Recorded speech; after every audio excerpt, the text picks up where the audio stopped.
Dynamic, energetic. That might put a few people off. Why would it? Well, energetic and dynamic might put off someone who can't walk. What do we mean? You know, we want someone with a bit of get up and go, rather than someone who just waits to be told what to do. So you mean someone that shows initiative, that brings ideas and creativity? Yeah, I suppose so. From a non-legal perspective, I think the language in advertisements is very important in ensuring that you attract the right candidate. There's also a legal issue in respect of the language in advertisements because the Employment Equality Act deals with discriminatory advertising.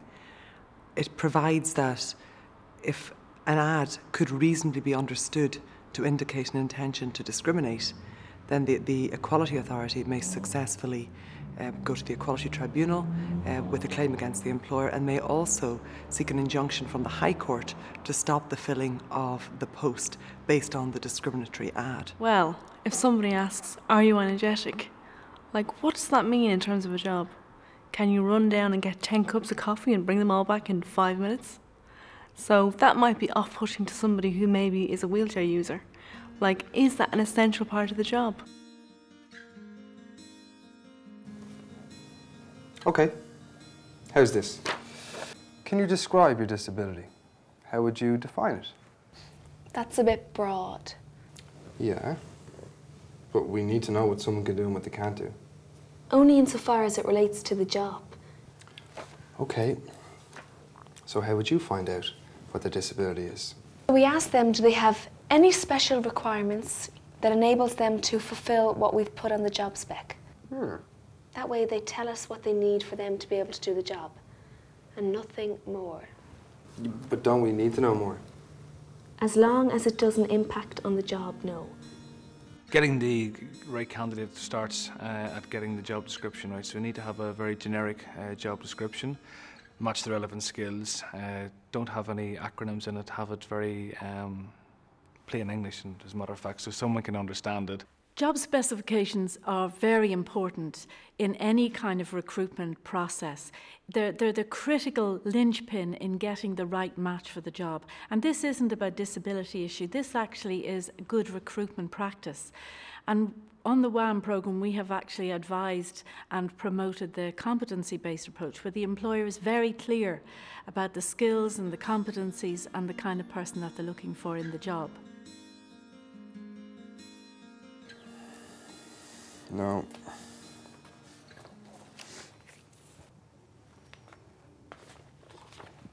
No. Did you see the education section? Yeah, that's why no leaving cert level. He mightn't have a leaving cert, but he's got a master's in business. This is our kind of candidate. Yeah, but the job spec says leaving cert level must be attained. This is leaving cert level, FETAC level 7. It's just not the leaving cert. So we're going to put it in this pile.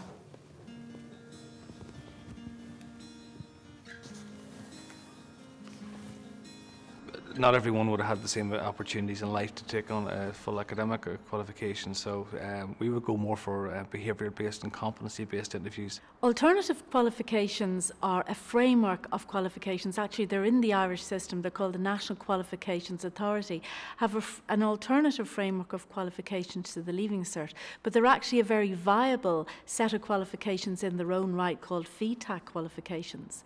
It's a framework which actually gives progression on into higher education. They come in all sorts of subject areas, from accountancy right through to graphic design to art to zoology, whatever you like. You can do a qualification, a FETAC qualification.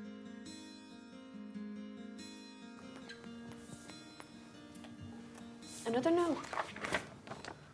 This is great experience. Yeah? Did you see the dates between the last two jobs? 2 years. What was he doing for 2 years that he couldn't put in his CV? He could have been doing anything. See that there? That's discrimination. What? Maybe he had a medical problem. A medical problem? You mean like being locked away? mental health issues, say, yeah.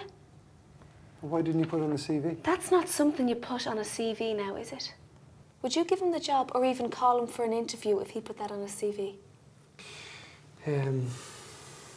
No.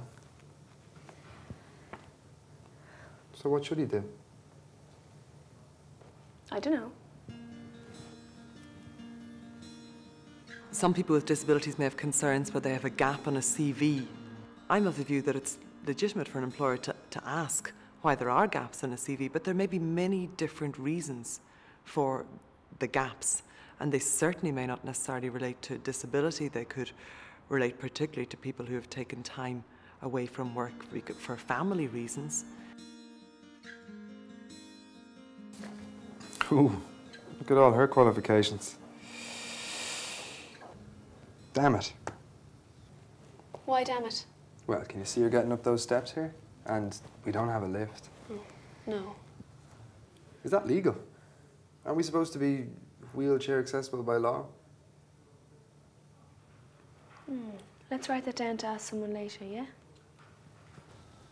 We could give her a home office. For this job? No. But for data entry, she'd be perfect. True. There are various pieces of legislation dealing with the accessibility of buildings. The Disabilities Act 2005 deals with accessibility of buildings. Building regulations deal with accessibility of new buildings. There is a code of practice in respect of public service buildings and their accessibility. Yeah, there are a number of supports out there, different supports for employers. For example, if an employer suddenly realises they have a person coming in tomorrow for interview with a disability, they could ring, for example, the Ahead helpline and get some information about how to handle or how to approach the interview.